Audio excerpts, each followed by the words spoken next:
Hello everyone, welcome to part 2 of the Circuit Overseer Brainwashing Jehovah's Witnesses.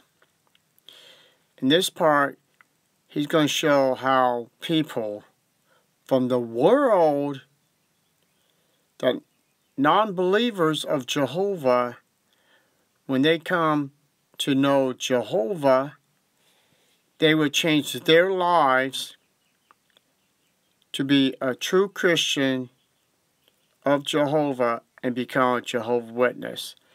So sit back, enjoy, and then when we get done, I'm going to wake up someone. I'm going to show how powerful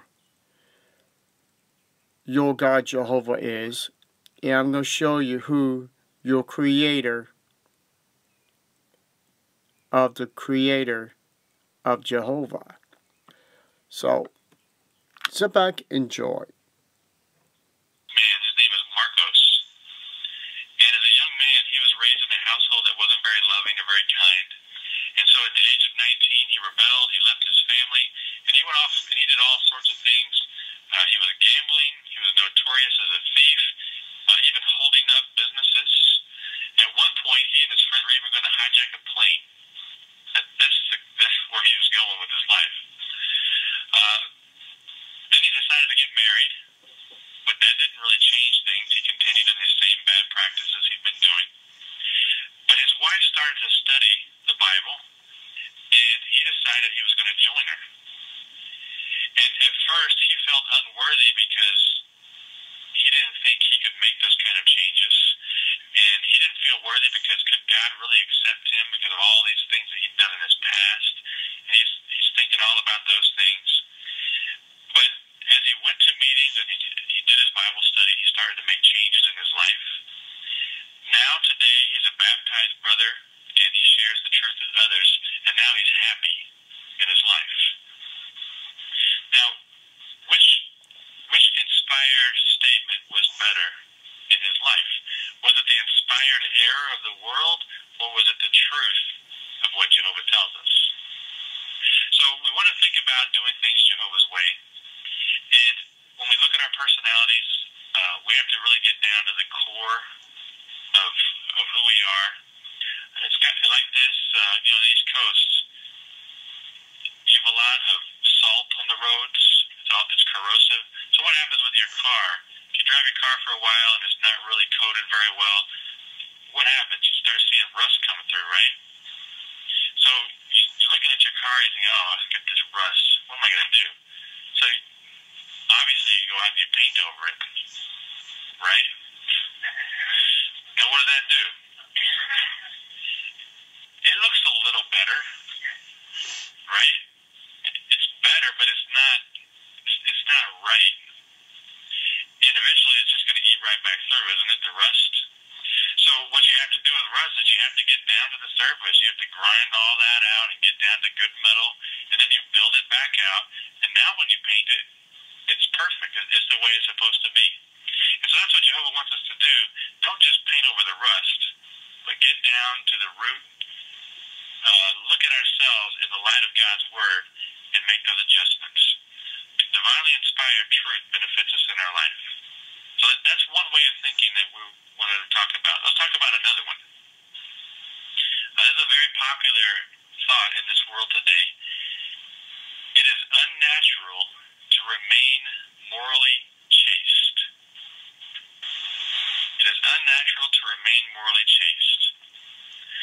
Now, to the world, that sounds great. And they say, you really need to go out there and you need to experiment, and it's just part of growing up. And if you don't do that, it's just because you're old-fashioned. And following the old standards of the Bible, that's old-fashioned. That's from the past. That doesn't help us in our life today. That's what they teach. And a lot of people of the world buy into that line of thinking. Now, how does that compare to divinely inspired truth? Let's look at a verse. 1 Thessalonians chapter 4, verses 3 through 5. Here's what Jehovah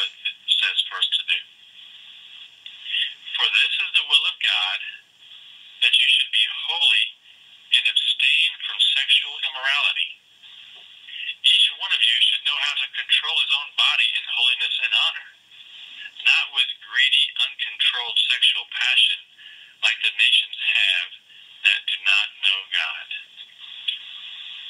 Isn't that a contrast with the world's thinking compared to Jehovah's thinking? Jehovah, of course, he created us with that sexual desire, but he also wants that to be expressed in marriage. That's Jehovah's standard. And apart from that, he wants us to keep ourselves clean or holy or honorable and not succumb to those type of wrong thoughts. Now, the world, they don't just say that sex itself is something that you should experiment with, but don't they like to blur the lines of what really is right and what's wrong? Touching different things that that's not bad. Certain levels of what you do, they're really trying to blur that. But Jehovah tells us we should avoid all those kind of things. In fact, we should learn how to have control of ourselves. So we don't have to succumb to all these desires that we have. Jehovah doesn't just give us certain desires, but he also gives us the ability to display self-control in our life. And aren't we glad for that? Do you have to act on every... What you just heard, that it's wrong to be touching another person's body because you're not married to that person. So I have a question,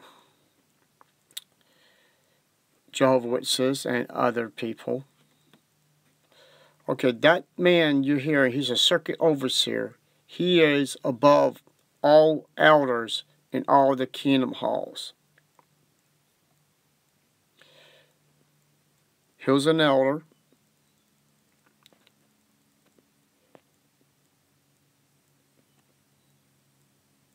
He gets 14 years. For what? For touching. And he probably was married too. Touching a child. What about this one? He was an elder.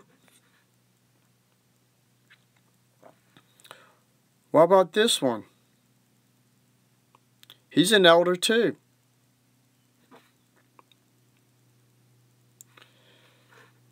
So what does it prove? That elders are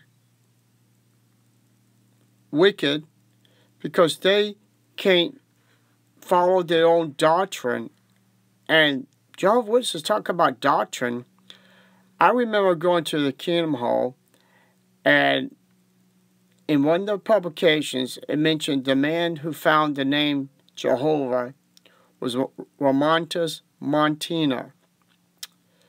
Now, some of y'all don't know who he is because the Watchtower never told us. He was a Spanish monk who helped invented your God, Jehovah.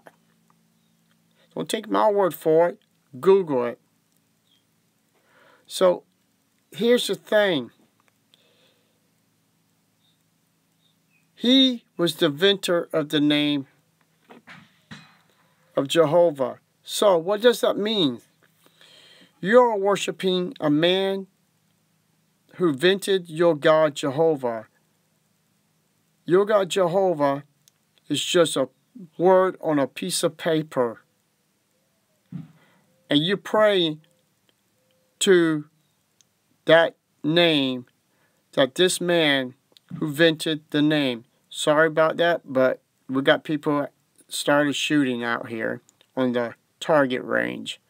So people, you have to realize one thing. The circuit overseers talk about you have to give up what's bad to become good. Those elders did not give up what's bad till they got busted, got caught, and thrown in jail. And you really want to serve God, get away from your false God named Jehovah. Please, it's not too late to serve the right Christ and the right God and get rid of the creator of your God, Jehovah, and get away from evil people in the congregations of the Jehovah's Witnesses. They all being brain controlled, and they only got one program. It is to be in this religion or die for this religion. And you have the right to use your mind, to do research, and see the truth for yourself, just like we did.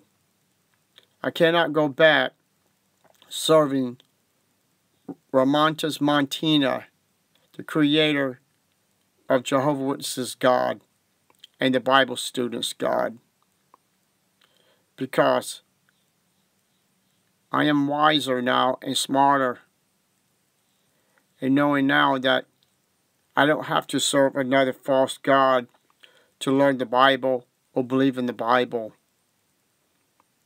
I don't need to be in a dangerous cult or any religion to read the Bible. People, you got to realize what is going on here. You have to wake up. This is what Jehovah's Witnesses need to realize. You need to break away from your false god, because Ramontes Montina was the creator. He gave your God life, but he could not give him a body, could not give him breath of life, could not give him almighty powers of creation, because this guy was invented in 1270 AD. So we can't be talking about the creator that created all things, or even Christ, who have created. So that means this God Jehovah was invented after the God, the true God, and Christ, and way after Christ died in 1270 AD. This God was being born by Ramontes Montina to put in the Bibles. People, you need to wake up. Thank you, and have a nice day.